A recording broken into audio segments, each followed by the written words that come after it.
No doubt many of you by now will have heard of the mighty Japanese luxury watch brand Grand Seiko, and no doubt the first interaction you had with the brand was with the highly revered Snowflake. But things are hotting up with the release of the SLGH005 White Birch, a watch that seeks to turn that classic style up to 11. Can the Snowflake take the heat, or will it end up a puddle on the floor? Looking to buy, sell, or exchange a premium watch? Visit Watchfinder, the pre-owned watch specialist. A big thank you to every single person who watches and enjoys these videos. It really means a huge amount to us, and to me personally. Your subscription would be hugely appreciated. It helps more than you can know. Thank you. So, to demonstrate how the new White Birch, as it's known, SLGH005, has turned everything up to the max, we'll start with the case which has, well, it's actually done the complete opposite.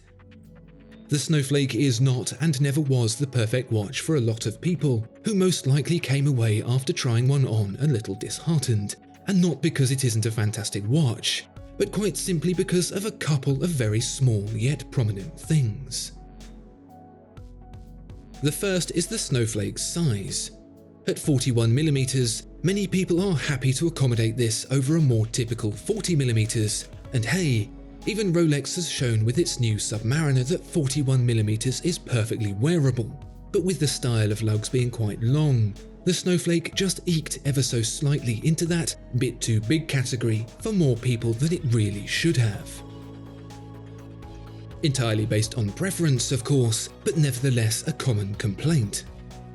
Not so with the new SLGH005. With diet and exercise, the White Birch has lost size not just around the waist, shrinking to 40mm across, but also in thickness, down from 12.5mm to 11.7. These don't sound like big changes, but combined, the difference is surprisingly apparent. Oddly, however, this new trim form has had an unexpected effect on weight, bumping it up, not down. But this is, for most people it would seem, a good thing. That's because the Snowflake is made of titanium, whose light weight gives a sense of cheapness to many who try it. Not so the White Birch. The angular case, more in keeping with Grand Seiko's current design language than the curvier Snowflake, is hewn from heavier stainless steel. Next up is the bracelet. Just change it for a strap. I know I would. In all seriousness, we've been spoilt by the incredible engineering of a modern Rolex bracelet, and although there's not much change between the Snowflake and White Birches, aside from minor styling and material, they're both fine. Grand Seiko engineering does inspire hope for more, but nevertheless it's well made, attractive, stops the watch falling off, and I know the folks at Grand Seiko are going to hate me for this. I think these watches look better on a strap anyway. Okay, so now we're cooking with gas. The caliber 9R65 in the Snowflake is certainly no slouch. The spring drive technology wholly unique and, if you really think of yourself as a watch person, fascinatingly clever. But that doesn't mean it's for everyone. If you're the kind of watch buyer who's interested in more than the name on the dial, then chances are that, even if you are the world's biggest fan of spring drive, purely mechanical is where your heart is at. Spring drive is by no means gone, but here in the White Birch we get an example of that mechanical watchmaking purity that, well, just look at it. The caliber 9S A5 boasts a number of technical highlights, such as an 80-hour power reserve from dual mainsprings, instant change date, 36,000 VPH beat for the free-sprung balance, and the innovative dual impulse escapement, which increases efficiency to help squeeze all that runtime out of such a fast beat. But in a way, that kind of doesn't matter. What really matters is that, for one, you can see it, and for two, it looks absolutely fantastic.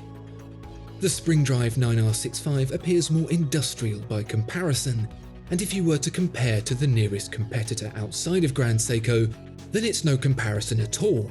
because a Rolex doesn't show off its intimates. Never mind tech. What my eyes fall on are the big balance bridge, the deep pink pool-like jewels, the startlingly three-dimensional striping, and the thick, polished beveling.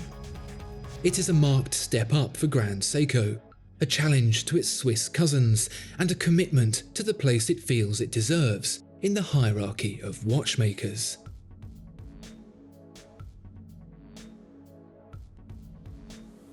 The Snowflake does of course get its name from its dial, a translucent eye-scape that, from a distance at least, yields very little, but encourages closer inspection and rewards with an introspective journey that has made this watch such a success for Grand Seiko. It's going to sound cornier than a Dorito, but the Snowflake's dial is a place of peace. The perfectly smooth sweep of the deep blue second hand above it guaranteed to slow your heartbeat to tick over. The white birch is different. There's a pretty smooth sweep thanks to the high beat movement, but there's still a subtle staccato rhythm to it compared to the spring drive. What's not so subtle is the dial itself. This really is turned up to 11, like a snowflake on steroids. Gone is the peaceful serenity of the semi-opaque snowscape. In is a raw, arresting vision of the white birch forest just outside of Grand Seiko's studio in Shizuku-ishi, where the snowflake evoked the soft quiet of nature's gentlest form of precipitation. The white birch is more forward, carrying a sense of depth and disorientation, much like the feeling of being lost in a forest. It is equally as evocative as the snowflake, but this time the emotions are different. This more forward approach is married with broader hands and markers, which, it has to be said, never quite look as dominating in real life as they do in pictures. The way they catch the light in stages helps to set them back a little further against the dial without losing them completely, yet keeps them visible against the silver background regardless of the angle. Which you prefer is entirely up to you. The white birch has been hailed as the snowflake's demise, but really, thanks to this dial, it's actually very different. It's a different mood, a different time, a different place. So when it comes to price, there's some good news and there's some okay news. The good news is that this watch does not supersede the Snowflake, and so the Snowflake is still purchasable at what feels increasingly like very good value. For £5,400, it has history, it has looks, it has quality, it has technicality, it has mastery. And it all sits more or less in the same ballpark as an Omega Aquaterra or a Rolex Datejust. Now for the okay news. The white birch is significantly more expensive at £8,500, and that may seem at first to be very, very bad news, but hold on a second. Yes, that's not cheap. Yes, that makes the Snowflake seem like the clear winner, but we're not talking apples and apples here. The Aquaterra, the Datejust, the Snowflake, and the white birch, one of these things is not like the others. What makes the price okay news for me is that what we're expecting here from Grand Seiko is a shift in its competition.